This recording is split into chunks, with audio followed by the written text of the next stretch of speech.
How we doing, guys? Welcome to DT's Daily. Now, on today's show, we're going to be talking about Jadon Sancho because it looks like he has agreed personal terms with Manchester United. Next piece of news involves Arsenal and potential defensive reinforcements this summer.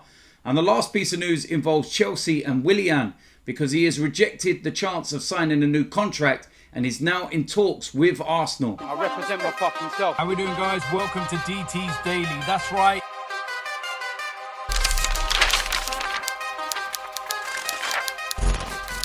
So the first place we're going to start is the news that broke yesterday about Jadon Sancho, a name that's being mentioned over the whole of the lockdown period that he will be joining Manchester United, and it looks very much like it's now at an advanced stage.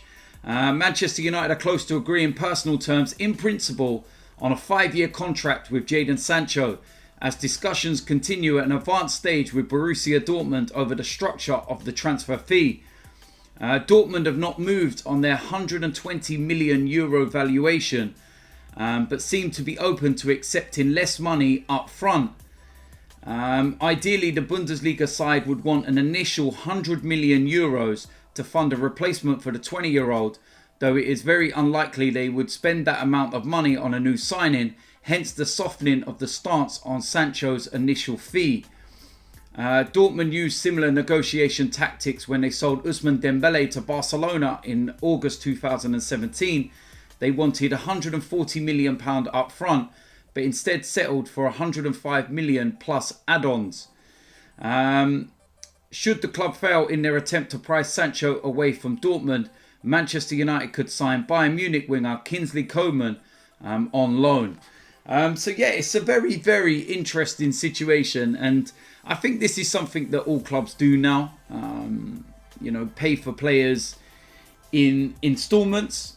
It's, something that's gone on for quite a while, in fact, but people seem to only think that it's new. I know that Arsenal did the same with Pepe, and there was meltdowns from rival club supporters that seemed to think that this was, Arsenal shopping in Poundland and they couldn't afford and they had to go to the catalogue and all this kind of rubbish. But listen, clubs have been doing it for a very, very, very long time.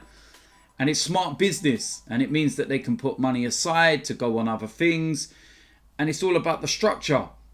Unless you're ridiculously rich, like only a few clubs are, you're not going to go and buy a player and just splash out £140 million straight off the bat. It's not going to happen.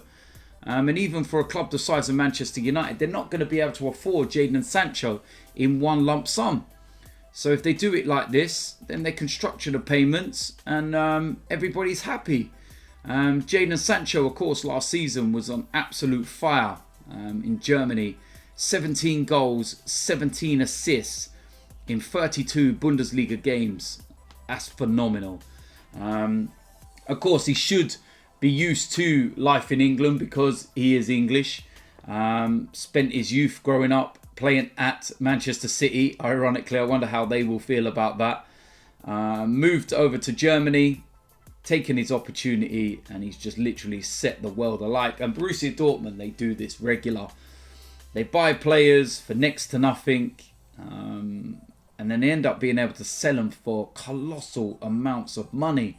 Even the name I was mentioning there, Ousmane Dembele, when they sold him to Barcelona, and he's not hit any heights that he had at Dortmund since he's been at Barcelona. So Dortmund are probably looking at the money that they've raised from that and thinking, cheers, thank you very much. But yeah, Jadon Sancho, he was highly thought of before he went out to Germany. He wasn't a complete unknown. If you look at what he was doing in the academy circles and everything else, he was tearing it up. He's always had that potential. Nearly actually went to Arsenal. Very good friends with Reiss Nelson, best friends in fact. But he opted to go to Borussia Dortmund for more game time, and he's taken the opportunity with both hands, and fair play to him. But yeah, it looks like Manchester United are finally going to get their man, and no doubt over the coming days this will probably have some kind of confirmation to it, and we will see. But it does very much look like Jadon Sancho will be returning to England and will be a Manchester United player. Now, of course, Arsenal are in the market for a lot of players. whenever transfer windows open, whether you want to get a new contract at your club or whether the interest is genuine, Arsenal's name gets mentioned. And of course, one of the positions that we need to fill is in defence. And a name that's being mentioned is Diego Carlos. And it says that Arsenal will step up their recruitment plans after victory in the FA Cup final. Brought some much needed clarity to the financial situation, with the Sevilla defender one of their potential targets. Now, I'm not going to lie. I don't know much about him. I know he's only just gone to Sevilla this season, I think it was. From what I'm seeing, he looks a quality centre-back. But videos can be misleading. Videos can, of course, make you think you're signing the world's best player, when in reality, you might not be. So what I actually want to do from all of you out there, any of you that actually, watch La Liga on a regular basis and really know about Diego Carlos, let me know in the comment section what you think about him. Honest opinions. Good, not good enough, should we buy him, how much, etc. Let me know, because I don't know a lot about him. Last piece of news, and I don't know where I'll sit with this one, and I'll get your opinions as well. But Chelsea winger Willian is in talks with Arsenal over a free transfer after rejecting a 2-year deal at Stamford Bridge. The Brazilian winger has been at Chelsea for 7 years and has been in talks over a new deal, but cannot find an agreement with the Blues. The Gunners are waiting in the wings to see whether Willian manages to find an agreement with Chelsea before his contract comes to an end after the West London club's Champions League second leg tie with Bayern Munich on Saturday. So yeah, it's going to be very interesting, and I don't know whether he'll actually take part in that game against Bayern Munich. He missed the final against Arsenal because he had a bit of an injury, but I don't know where I sit on this one. Personally, I think that Chelsea should probably not even bother with that second leg game, because they're not turning that around against Bayern Munich. Absolutely no chance. They scoring 3 goals out there. Sorry. If they ended up pulling this one out of the bag and going through, then you could use this clip and meme it as much as you want, because I don't think there's absolutely anybody who believes that Chelsea can beat Bayern Munich and get through to the next round of the Champions League. Absolutely nobody. I don't think even Frank Lampard is looking at it and thinking that they're going to turn this tie around, especially with the injuries. When you think of Azpilicueta is going to be out after his injury against Arsenal, Pulisic as well, that's a big miss. He's going to be out, possibly Willian.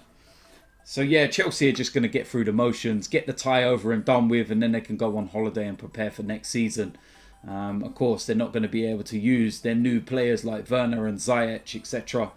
So yeah, I think it's one of those where they just want to get the game done and dusted and get out of there. But yeah, I don't know where I sit on this one. I really don't know where I sit. It's because, I look at his time at Chelsea and it's not exactly been prolific. He's not really scored a lot of goals during the course of a season. I don't think he's ever hit double figures in terms of goals. I know this season he's got double figures for goals and assists during the whole campaign in all competition. But in terms of just the Premier League, I think he's still probably got a good couple of years left in him. He could probably be good for some of the younger players, but it doesn't excite me. If Arsenal went and brought in a Thomas Partey, they brought in a Philip Coutinho, and then they added Willian to that, then I think as Arsenal fans should go, yeah, you know what, free transfer, yeah, okay, I'll take that. But if you're bringing in a Willian and not a Coutinho and not a Partey and not signing Aubameyang to a new contract, then I think there'll be uproar. Arsenal fans will be like, are you actually taking the piss? But like I said, if Aubameyang does sign a new contract and you get those other signings in, as well as a defensive player as well to go with the likes of Saliba, and you get rid of the Deadwood, then I think that a lot of fans would look at that and say, you know what, yeah, why not? Premier League proven, still got a good couple of years left in him. Works really hard, you can't ever fault that. His injury record is really good actually when you think. I believe he's been involved in 36 of the 38 Premier League games for Chelsea this season. About 7 of those as a substitute. something along them lines. But yes, what side of the fence you sit on, I don't really know. It's not exciting, but if it's a player that's added to those names I mentioned, then I suppose we can deal with that. So there we go. That is it for today's DT's Daily. As usual, let me know in the comment section what you think about today's topics. Also, like I was saying earlier on, let me know about the Sevilla defender, Diego Carlos, most definitely, because I don't know a lot about him, so I want to get your feedback. And most definitely, let me know about this Willian situation. Are you for it or are you against it? Let me know in the comment section. This week, I'm going to be bringing out my season review and also an individual player's season review. DTFC, we have another training video coming out on Friday at 6 p.m. Links in the description to, go and subscribe to the DTFC YouTube page.